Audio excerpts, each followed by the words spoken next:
Did two Roman rivals spark a bloodbath that doomed the Republic forever? Stay tuned for the shocking clash. Welcome back to Jeremy Roman Empire. I am your host, Jeremy Ryan Slate. You can find me on X. I am at Jeremy Ryan Slate. And today we're diving deep into a mortal feud, Marius versus Sulla, the conflict that altered Roman history. From civil wars in 88 BC to proscriptions that killed thousands, we're unpacking names, dates, and lessons that rhyme with today. You're not going to want to miss this, so buckle up. Before we dig into the chaos of Marius and Sulla's rivalry, let's set the stage. The Roman Republic, by the late 2nd century BC, was a powerhouse, but cracking under pressure. Gaius Marius, born around 157 BC, and Lucius Cornelius Sulla, born around 138 BC, were two generals whose ambitions clashed. I'll say up front, I love how Rome's history rhymes with today's power struggles. It's why I find this absolutely fascinating. Still, their feud is too big to ignore. And frankly, when people talk about Julius Caesar and the rise of Caesar, Caesar didn't happen in a vacuum. These two men were a big part of what set the stage for Julius Caesar to walk into. Was it personal ambition or a symptom of a dying system? With clear historical context, we'll break it down piece by piece and ask, how did this change Rome forever? Let's dive in. Let's start with Rome's world in the late Republic. By 133 BC, the Republic spanned Italy, Spain, Greece, and North Africa, but wealth gaps sparked unrest. The Gracchi brothers, Tiberius in 133 BC and Gaius in 123 BC, pushed land reforms for the poor, but were killed by elites. And here's why I find this fascinating. It sets a violent tone for politics, leading to Marius's rise. Marius, a novus homo or new man from Arpinum, joined the Roman army serving under Scipio Aemilianus at the Numantine War in 133 BC. He reformed the army in 107 BC, letting landless men join, creating a loyal legion. Sulla, from a patrician family, fallen on hard times, served under Marius in the Jugurthine War, 112 to 105 BC, against Jugurtha of Numidia. Their paths crossed, but tension brewed. By 91 BC, the social war erupted, Italian allies demanding citizenship, killing over 300,000. Marius and Sulla fought together, but the rivalry simmered. Comment below, do you think personal ambition or systematic issues drove Rome's conflicts even more? Now, let's trace their rises. Marius, elected consul in 107 BC, defeated Jugurtha in 105 BC, earning fame. He saved Rome from the Cimbri and the Teutones at Aquae Sextiae in 102 BC and Vercellae in 101 BC. Elected consul 6 times in a row, breaking traditions. Traditionally, a man had to not be in office for 10 years before holding a consulship again. He was a populare, favoring the will of the people.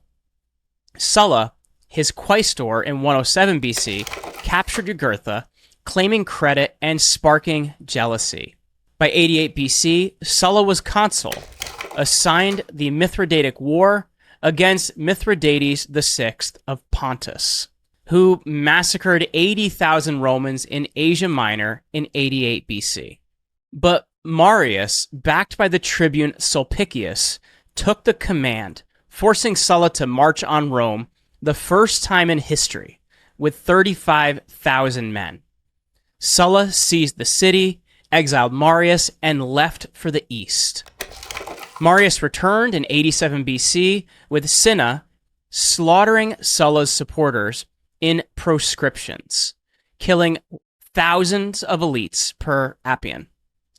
Marius died in 86 BC at 71 from illness, leaving chaos in his wake.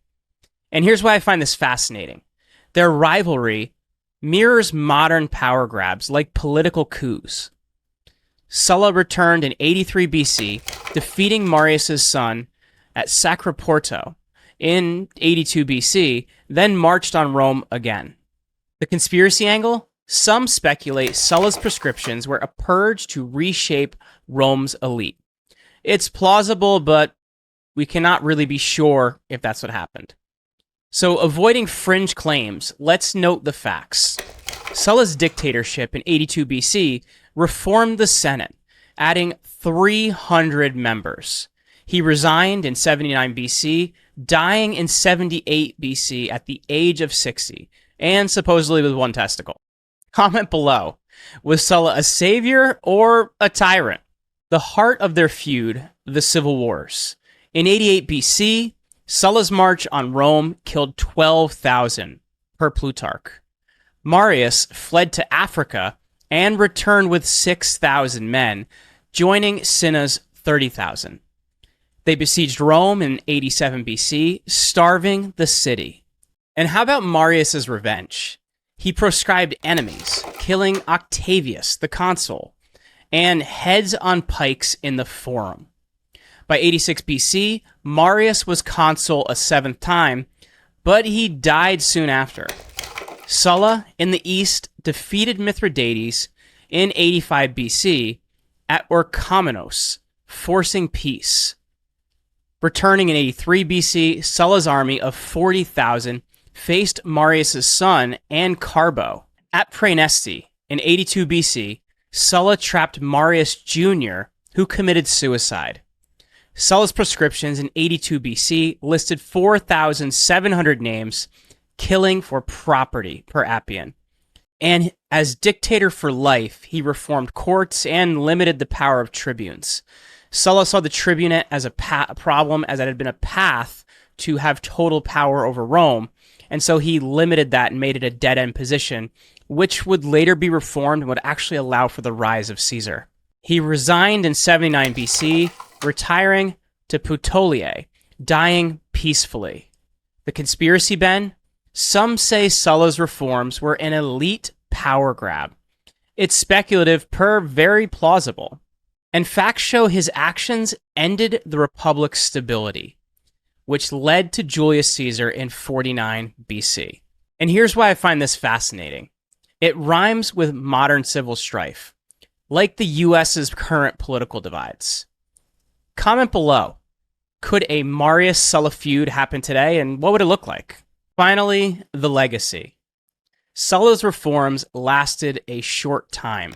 Pompey and Crassus undid them in 70 BC.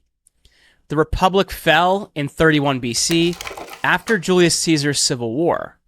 Marius' army reforms created personal legions, leading to emperors. Sulla's dictatorship set a model for Julius Caesar in 46 BC, and by 27 BC, Augustus had founded the empire. Rome's fall in 476 AD echoed their instability. As of July 25th, 2025, history rhymes and power struggles persist. Their feud teaches us ambition destroys systems. And that's a wrap from Marius' reforms in 107 BC to Sulla's prescriptions in 82 BC. We've unpacked Rome's mortal conflict. What do you think of Sulla and Marius' rivalry? Drop your thoughts below, smash that like button, hit subscribe for more, and ring that notifications bell so you don't miss another episode. Follow me on X. I am at Jeremy Ryan Slate for updates, and check the description for resources and extra reading. Got a theory on how this rhymes today? Hit me up on X, and I want to hear it. Until next time, keep questioning, keep digging, and I'll see you on the next episode of Jeremy Roman Empire.